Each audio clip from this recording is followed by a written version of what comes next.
আজকে ইসলামের নামে অধর্ম উগ্রবাদ, ইসলামের নামে এই যে ওহাবিবাদ, ইসলামের নামে সালাফিবাদ, ইসলামের নামে শিয়াবাদ, ইসলামের নামে খাটিজিবাদ, এই যে কাফের ইজিদ মুয়াবিয়া চক্র এস্টাবলিশ হয়ে যাওয়ার কারণে আজকে ইসলামকে সারা বিশ্ব সারা মানুষ ভুলভাবে চিনছে। তারা মনে করছে ইসলাম মানে খুন, ইসলাম মানে সন্ত্রাস, ইসলাম মানে আতঙ্ক। না, ইসলাম মানে ভালোবাসা। ইসলাম মানে সবাইকে প্রেম ভালোবাসা দিয়ে সত্য তুলে ধরা এবং মিথ্যা তুলে ধরা। জনগণ ঠিক করবে সে কোনটা সে গ্রহণ করবে আর কোনটা সে বর্জন করবে। ইসলাম চাপিয়ে দেওয়ার ধর্ম নয়। ইসলামে কোরআন শরীফে বলা আছে ইসলামে কোনো জোর জবরদস্তি নেই।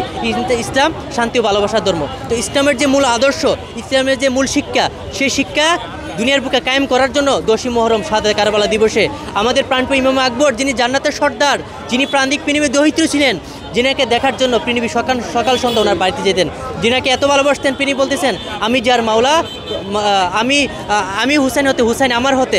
যে ইমাম আকবর, যে ইমাম প্রান্তিক পৃথিবীর নূর, উনি আহলে বেত, যিনাকে ভালোবাসা সুরা আশুরা এতনর বেশি আল্লাহ তাআলা ফরজ করেছেন, সে আহলে বেতকে শাহাদাত কারবালার ময়দানে এই মুয়াবিয়া চক্রর কুফরি চক্রে এই অভিশপ্ত কাফের ইজিদ মানে কারবালার ময়দানে ওনাকে শাহাদাত বরণ করিয়েছেন। উনি মূলত দুনিয়ার বুক থেকে প্রকৃত ইসলাম জারি করার জন্য সে শাহাদাত বরণ করেছেন এবং এই ইসলামের নামে এই অধর্ম উগ্রবাদকে উৎখাত করার জন্য। কিন্তু আজকে সেই শাহাদাতে কারবালার সেই ইমাম আকবরের শাহাদাতের মাধ্যমে আজকে দুনিয়ার বুকে আমরা দেখতে পাচ্ছি আজকে ওয়াহাবিবাদ, সালাফিবাদ, শিয়াবাদ, খারিজিবাদ, এই যে মুয়াবিয়া ইজিদের কাফের ইজিদের এই কুফরি চক্র ইসলাম নয় এস্টাবলিশ হয়ে গেছে। আমরা সবাইকে বলতে চাই এটা ইসলাম নয়, এটা ইসলামের নামে ইসলামের নামে জঙ্গিবাদ, ইসলাম মানে সন্ত্রাসবাদ, ইসলাম মানে আইএস, ইসলাম মানে তালেবান। আজকে জানেন আজকে আফগানিস্তান তালেবান রাষ্ট্র হয়ে গেছে, যেখানে মা বোনদের 5-এর বেশি লেখাপড়া নিষিদ্ধ হয়ে গেছে। অথচ ইসলাম ভাই বোন সবার। তিনি বলছেন শিক্ষা অর্জনের জন্য প্রয়োজনে চীন দেশে যাও, বাহ্যিক দূরত্বে উপলব্ধি করানোর জন্য।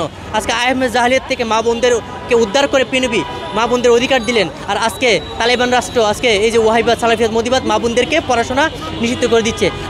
আজকে ইসলামী আন্দোলন নামে আজকে এই যে বুশ শফি নামে এক ব্যক্তি মা বোনদের তেঁতুলের সাথে তুলনা করতেছেন। কিছু দল থেকে মা বোনদের পড়াশোনার কথা 5-এর বেশি পড়াশোনা করতে পারবে না, মা বোনদের পর্দার নামে অতি পর্দার কথা বলে ঘরবন্দি করতেছেন। এগুলো ইসলাম না, এগুলো ইসলামের নামে অধর্ম উগ্রবাদ, জঙ্গিবাদ। তাই এমতো অবস্থায় প্রকৃত ইসলামকে উদ্ধার করার জন্য যে লক্ষ্যে শাহাদাতে কারবালা, সেই লক্ষ্য দুনিয়ার বুকে আবার বাস্তবায়নের জন্য বিশ্ব সুন্নি আন্দোলন, বিশ্ব ইনসানিয়ত বিপ্লবের প্রতিষ্ঠাতা আল্লামা ইমাম হেদ রাহমা ভাই বোনের যে ইসলাম, শান্তির যে ইসলাম, কল্যাণের যে ইসলাম, মুক্তির যে ইসলাম, আল্লাহ রাসূলের জান যে প্রকৃত ইসলাম, যে ইসলাম মূলত আহলে সুন্নাত ওয়াল জামাতের যে ইসলাম, সেই ইসলাম মূলত বিশ্ব সুন্নি আন্দোলন, বিশ্ব ইনসানিয়ত বিপ্লবের মাধ্যমে আল্লামা ইমাম হেদ আমাদের কাছে নিয়ে আসার চেষ্টা করছেন।